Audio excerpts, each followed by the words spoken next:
Carlos era um homem comum, vivendo uma vida discreta em uma pequena cidade no interior do Brasil. Casado, pai de 2 filhos, trabalhou como professor de história em uma escola local. Seus dias eram preenchidos por livros, aulas e momentos tranquilos com a família. Mas algo estava prestes a mudar profundamente sua percepção da própria existência. Certa noite, enquanto caminhava sozinho por uma trilha em um parque próximo à sua casa, Carlos sentiu uma presença estranha. Era como se uma sombra o acompanhasse silenciosamente, mesmo com a lua cheia iluminando o caminho. Ele parou por um momento, olhando ao redor, mas não viu ninguém. Despreocupado, decidiu continuar sua caminhada. A presença voltou a se manifestar. Desta vez, Carlos ouviu uma voz suave, mas poderosa, ao dizer seu nome. Carlos, Carlos.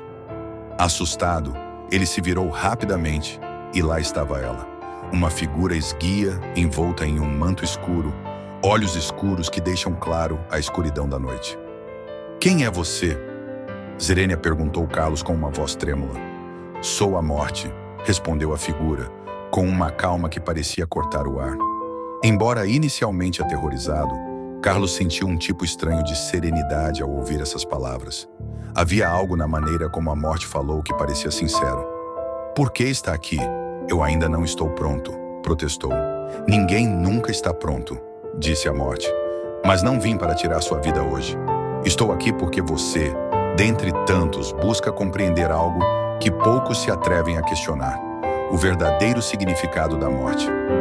Carlos, que sempre foi um amante das histórias, viu-se em uma situação real que parecia saída de um conto fantástico.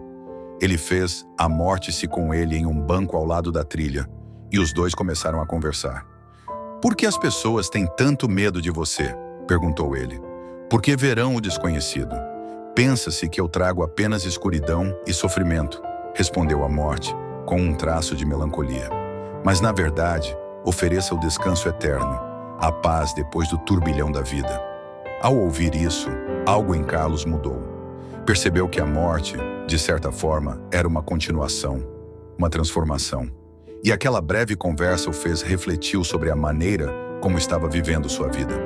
Ele percebe que o medo da morte muitas vezes nos impede de viver plenamente.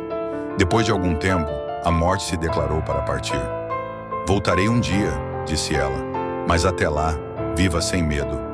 Cada momento conta. Carlos ficou sentado em silêncio, contemplando o encontro estranho e revelador. Ele se pronunciou lentamente e começou a caminhar de volta para casa, sentindo-se mais leve, como se um fardo invisível tivesse sido retirado de seus ombros. A partir daquela noite, Carlos viveu com um novo propósito. Ele valorizava os momentos com seus entes queridos e compartilhava com seus alunos a importância de apreciar cada dia. E quando finalmente o dia chegou para seu encontro final com a morte, ele estava realmente pronto.